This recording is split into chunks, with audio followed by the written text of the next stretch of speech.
tudo bem com vocês? Estamos de volta com mais um programa em análise e o tema de hoje é autoestima.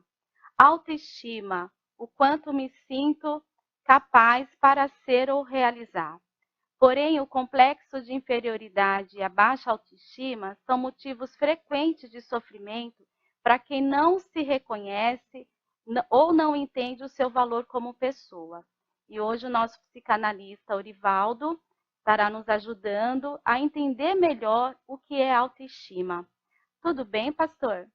Sim, Dani, tudo bem. É um prazer estar aqui mais uma vez, né? Para trazer resposta, ajudar as pessoas a pensar melhor, né? Na vida e vamos lá, né? Estamos aí dispostos a colaborar com tudo isso. Pastor, o que é autoestima? Autoestima é um processo que a pessoa tem dentro de si, quer dizer, ela processa, né? Dentro de si, aquilo que faz com que ela fique bem ou fique mal em determinada situação. Qual a importância da autoestima nos relacionamentos? Acima de tudo, nós precisamos entender o que realmente influencia, né? Leve em conta que a autoestima ela pode ser uma baixa estima ou uma autoestima.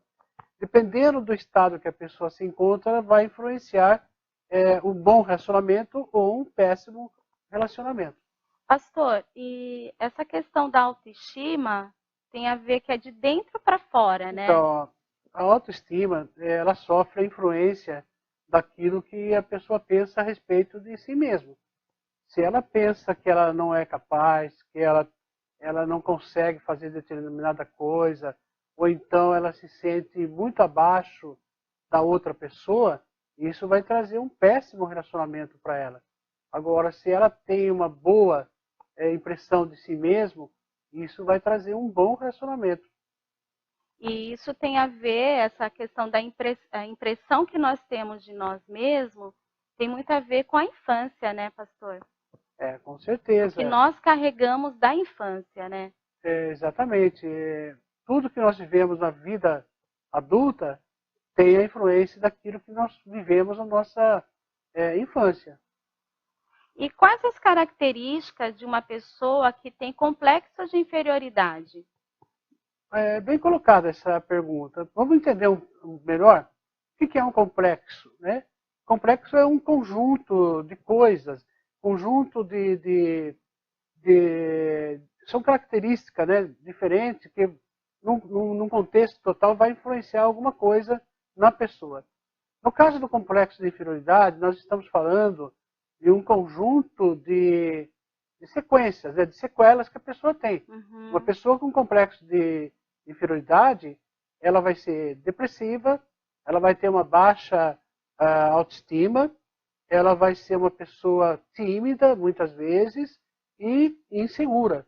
Esse conjunto forma um complexo, se perdurar por um determinado tempo.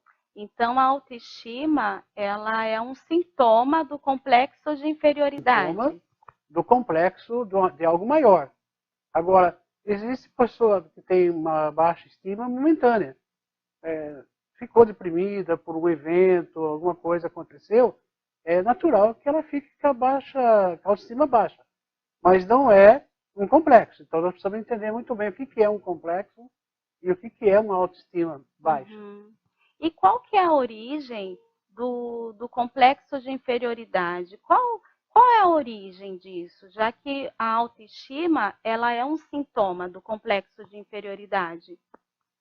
Eu bato nessa tecla que a história da criança, o histórico dela, vai influenciar aquilo que ela é no futuro. Então, levando em conta uma pessoa que tem um complexo de inferioridade hoje, a gente está falando do adulto, mas a criança também tem complexo de inferioridade. Já começa ali. A adolescência, quando ela vai para a escola e ela não se sente aceita naquele meio, então tem uma série de coisas que vai influenciar. Uhum. Mas se nós formos ver a infância dessa criança, desse adulto aí, ela sofreu alguns atentados contra a vida dela. Atentados que eu digo, coisas que não saíram do jeito que ela queria. Por exemplo, na comparação, Por que que mamãe gosta mais da minha irmãzinha e gosta menos de mim? Começa por aí. Na verdade, não começa por aí. Essa é uma das fases. O interessante é que quando a pessoa está com uma autoestima baixa, né, negativa, um dos primeiros pensamentos é uns pensamentos de comparações, né, pastor? Aonde ela sempre se diminui e o outro é muito maior ou melhor do que ela, né? Sim, Dani. Nós sofremos no nosso nascimento a carga genética, mas muitas coisas é o meio que nós vivemos que vai influenciar aquilo que nós somos. Então, por exemplo, uma criança que vive nessa comparação, né? A irmãzinha tem e eu não tenho. A mãe tem, mas o pai não tem. Então ela começa desde cedo a se sentir inferior à outra. Só que não é bem assim, sabe? Isso é bem paliativo. Existem coisas mais complexas que levam uma criança lá na frente a ter complexo de inferioridade. E nós podemos, se der tempo, a gente pode destrinchar aqui. Entendi, porque a autoestima e o complexo de inferioridade, muitas vezes as pessoas confundem muito com complexo de inferioridade, baixa autoestima. Às vezes as pessoas falam, eu tenho complexo de inferioridade, mas quando na verdade ela está só passando por um momento no qual a perda de um trabalho, a questão de um divórcio, mudança de cidade, aí onde ela se sente um pouco insegura para começar. Isso não quer dizer que ela tenha um complexo de inferioridade, né? Ou que ela não vai conseguir realizar ou ser capaz de ser naquele momento, né, pastor? Exatamente. Mas como eu falei, é muito mais complexo esse complexo de inferioridade. Ele tem uma raiz de tudo isso. E eu não me lembro se eu devo ter falado aí em um dos programas que nós gravamos, a questão do olhar, do bebê. Quando a criança nasce, aquele primeiro olhar da mãe, a gente chama isso do espelho, né? Esse espelho, quando a criança olha para a mãe, ela vê ela mesma. Então ela sabe que ela existe. Mas no contrário, né, quando ela não percebe que a mãe está olhando para ela, quer dizer, que a mãe não olha. E quando a gente fala de olhar, nós estamos falando da maternagem. Sabe, aquele primeiro acolhimento que o bebê nasce, vem para o seio da mãe. A mãe, às vezes, está lá em choque ainda por causa da dor do parto. Então, não há esse olhar da mãe, não é correspondido. Isso pode influenciar a criança lá no futuro. Ela pode achar que ela não pertence a essa mãe. E talvez, mais na frente, não pertencer a essa família. Isso, então, já pode dar início ao complexo de inferioridade. De inferioridade, que isso é uma patologia, pastor? Não chega a ser uma patologia, né? Mas é um tipo de conflito que a criança vai enfrentar. Porque ela vai sempre procurar pertencer. Quando ela vai para a escola, por exemplo, na fase da escola, ela vai buscar a mãe. Não tem a mãe, então ela vai procurar pertencer àquele grupo, aquele meio que ela está vivendo, onde ela passa algumas horas do dia. E aí começa os bullies, né? Começa a rejeição, aí isso vai agravando com o passar do tempo. Aí chega aquela fase mais adiantada um pouco, da latência, onde a criança sai por volta de 7, 8 anos de idade e começa a entrar aí na latência. É a fase do descobrimento sexual, aí é que ela começa a definir a sexualidade dela, então ela vê a comparação com outra menina, com os meninos, então ela quer pertencer a esse meio, né? E isso pode agravar o complexo de inferioridade. O interessante é que a comparação ela persiste, né, nos pensamentos, né? Sempre o outro se diminuir e ela tem um olhar em relação a outra pessoa, ao mundo, de uma forma no qual ela está sempre muito pequenininha, acuada, insegura. Como nós podemos, como trabalhar com uma pessoa que tem o complexo de inferioridade, que vai além da baixa autoestima? Certo, vamos entender melhor essa questão da comparação, né? Quando é que nós, como ser humano, começamos a nos comparar? É a partir lá, um ano e pouquinho de idade, que a gente começa a perceber que, além da mãe, existe outro ser. Porque até um ano e 2 meses, mais ou menos, o bebê, ele não sabe que existe outro ser. Ele acredita que a mãe e ele é um ser só. Entendi. Então, a partir daí, desse desenvolvimento psicossexual, é que a criança vai começar a fazer as comparações. Aí vai entrar a figura do pai, aí ele vai entender, se é menina, ele vai ter a sua preferência, a menina sempre vai para o lado do pai, e o menino vai ficar mais com a mãe. Então começa as comparações. E quando ele vai para a vida, para o mundo, ele começa a olhar o que o outro tem, que eu não tenho, o que o outro faz, que eu não faço. Então, nós vivemos em comparações. E tem pessoas que levam tão a sério isso e nem sabem por que estão comparando. É mais ou menos assim, né? Você olha para o vizinho da direita, hoje é adulto, né? Olha para o vizinho da direita, olha para o vizinho da esquerda, olha para o vizinho da frente e você diz para você mesmo, eu quero ser o melhor do que os três, mesmo que os três não sejam nada, mas eu quero ser. Você nem sabe por quê, mas você quer ser alguma coisa. Então, isso pode influenciar essa questão da inferioridade, né? Entendi. E a pessoa não sabe lidar até com a questão das frustrações, né? Porque ela entra nesse vício de comparações, onde o outro sempre é melhor e ela não consegue alcançar esse máximo do outro, né? Porque cada ser humano ele tem a sua forma de ser, a sua essência de fazer as coisas, né? E de conquistar também no mundo, né?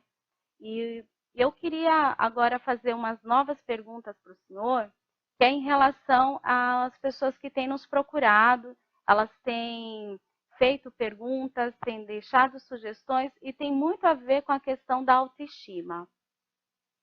Ótimo. Estão abertos para isso. Inclusive, é bom lembrar, né, Dani, que esse programa, esse tema, foi sugerido por um internauta, né, que sugeriu aí, entrou lá no canal, deu a sugestão e trouxeram. Achamos muito, muito interessante colocar isso, sabe? Por quê? E complexo de inferioridade é sofrimento, sabe? Tem muitas pessoas que têm esse complexo de inferioridade e estão vivendo mal e sabendo, e sendo que é possível reverter esse quadro. Há um trabalho, há da terapia, sabe? E não é tão complicado assim, não. Sabe? Existem ferramentas no mercado, no nosso meio, que a gente pode aplicar e em pouco tempo a pessoa passa a ter uma nova vida. É tão feliz para nós, psicoterapeuta, quando uma pessoa chega com um complexo de inferioridade na nossa clínica e ali 4 semanas depois ela chega e fala, puxa vida, minha vida mudou. Ela abre o leque para o mundo, sabe? Ela passa a ter uma visão diferente daquilo que ela tinha a respeito dela mesma e por consequência do que ela tinha com relação ao mundo. É maravilhoso, sabe? Quando a gente vê um resultado numa pessoa. Mas para isso, você que está nos assistindo agora e se enquadra num dessas coisas que nós estamos falando, procura ajuda. Procura ajuda porque vai ser muito Agora legal. vamos responder as perguntas dos nossos internautas, das pessoas que têm nos acompanhado e que deixou algumas perguntas para nós, né? Vamos lá. Pastor Ivaldo, olha aqui que interessante. Me chamo Heloísa e depois da minha segunda gestação não consegui voltar ao meu peso ideal e por isso me sinto cada vez mais triste e feia. Oi, Luiz, obrigado por perguntar. É uma pergunta muito interessante, né? Tem outras pessoas também nessa situação. Por quê, né? Não consegue voltar àquilo que você era antes. Bom, tem uma predisposição, pode haver uma predisposição também aí, mas se tratando da questão emocional, provavelmente pode haver uma compulsão aí por alguma coisa, seja por alimento, pelo chocolate. Não tô julgando você porque a gente nunca conversou pessoalmente. Mas o que pode acontecer também é essa questão da sua carência afetiva. Alguma coisa não está legal lá dentro de você. Então eu sugiro que você procure ajuda, sabe? Nem que seja para uma única sessão, para mais esclarecimento. De quarta-feira nós estamos aqui no projeto social da nossa comunidade, das 9 da manhã às 2 horas da tarde. Agora vai começar também na segunda, na terça, vai ter todos os dias um terapeuta aqui para poder ajudar você. Pastor, e também a gente pode considerar que ela está passando pela segunda gestação, o corpo até voltar, né, o que ela acredita que é o ideal. A gente tem que ver o que é o ideal, né? Os anos vão se passando, tem as questões hormonais também. E eu acredito que nada que também uma caminhada, ela buscar fazer uma caminhada, ela buscar se cuidar, cuidar dessa autoestima que na verdade está um pouquinho baixa, né, pastor? No qual ela vai conseguir, com certeza, saber lidar com essa dificuldade que ela se encontra em relação ao peso, né? E trabalhar as suas emoções, a sua tristeza, o fato dela estar se sentindo feia, né? Muitas vezes é porque ela está se olhando, né? Olhando para o físico e achando que não é o ideal daquilo que ela imagina que é o ideal. Quem colocou, né, de repente, esse ideal na sua cabeça? Será que foi a mídia? Porque a mídia ela tem um padrão de beleza que muitas mulheres tentam, fazem muitos esforços para alcançar. Só que aquilo é televisão, aquilo é algo que muitas vezes foge daquilo que é a nossa realidade, né, pastor? Exatamente, mas o que está em evidência aí é a correta motivação, que é o que falta para ela. Ela está realmente desmotivada. E na terapia nós vamos tentar descobrir uma forma de trazer de volta para ela a mesma motivação que ela tinha quando era solteira, que ainda está com aquele corpinho redondinho. Então é esse trabalho que a terapia faz. Legal. Também tem uma outra pergunta aqui, que é da nossa querida Kátia Luiz. Ela fala que ela é muito ciumenta e que por isso ela não tem sorte, segundo ela usa essa palavra sorte com os relacionamentos. Então, os relacionamentos sempre terminam rompendo porque ela é muito ciumenta. Quando vem o ciúme, ela está sempre se comparando uma outra mulher. Às vezes o namorado, a pessoa que ela está se relacionando, nem chegou a olhar, mas como ela já enxergou e já se comparou, ela começa a brigar, pastor. Bom, pelo que dá a entender, Kátia, né? Dá a entender que há uma compulsão aí, né? Uma obsessão, que também a compulsão é um sintoma de algo que não está legal dentro de você. Está relacionado com a sua baixa autoestima? Pode ser, mas eu vejo isso mais complexo um pouco. Então, também sugiro que você procure ajuda. Olha, procurar um psicoterapeuta não é nenhum bicho de 7 cabeças, sabe? Não é porque você vai no terapeuta que você é doida, como dizem aí. Não. Se está com um problema emocional. E quando você procura um profissional, é para você resolver essa situação. Eu encaminho você para isso, tá? E, Luiz, o que eu quero te falar é que você tem que ter cuidado com aquilo que você muitas vezes está ouvindo em relação ao teu respeito, ou até do seu próprio namorado atual, ou do ex que você possa ter ouvido, a respeito de você, de quem você é, porque o outro tem muitas vezes uma percepção de quem nós somos que, na verdade, não tem nada a ver com a nossa verdade de quem nós somos, né? E a gente termina acreditando naquilo que o outro está falando, ou que nós estamos muito gorda, ou que o nosso cabelo está feio, ou que nós não somos inteligentes, ou que nós não somos capazes, que são frases, são palavras que muitas vezes escutamos desde a infância, carregamos isso para a vida inteira e isso nos traz um grande sofrimento, né? E eu queria, pastor, que o senhor deixasse suas considerações finais e a respeito desse assunto tão importante sobre a autoestima, como é importante estarmos com a mente tranquila, como é importante sabermos quem nós somos, né, para que nós possamos lidar com as dificuldades diárias, né? Exatamente. É importante a gente lembrar que o nosso emocional ele é muito complexo, ele é variável. Mas tem algo que a gente nunca pode perder, a nossa essência. Por que nós estamos aqui? Qual é meu papel nesse contexto todo da vida?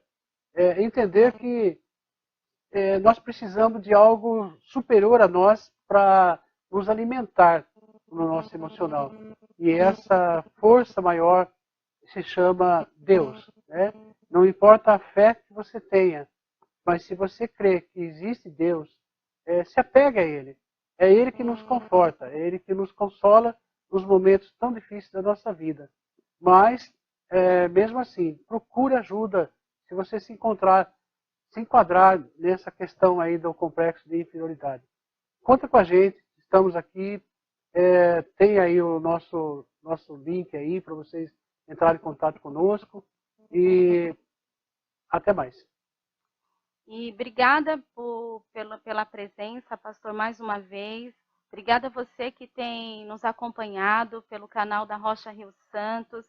É uma honra para nós estarmos sempre buscando trabalhar, buscando temas super interessantes para que você possa ter uma saúde emocional e uma saúde mental, né, com bons relacionamentos, buscando ter uma qualidade de vida. E eu quero te dizer que você acredite que o Senhor te dá voz como ser humano, porque o Senhor, Ele te valoriza. E você que ainda não se inscreveu no nosso canal, se inscreva, faça parte desse canal que tem sido bênção e se inscreva para que você possa estar recebendo as notificações de todos os temas e também de todas as novidades, né, que estão surgindo aí na nossa comunidade cristã Rocha Rio Santos. Até mais.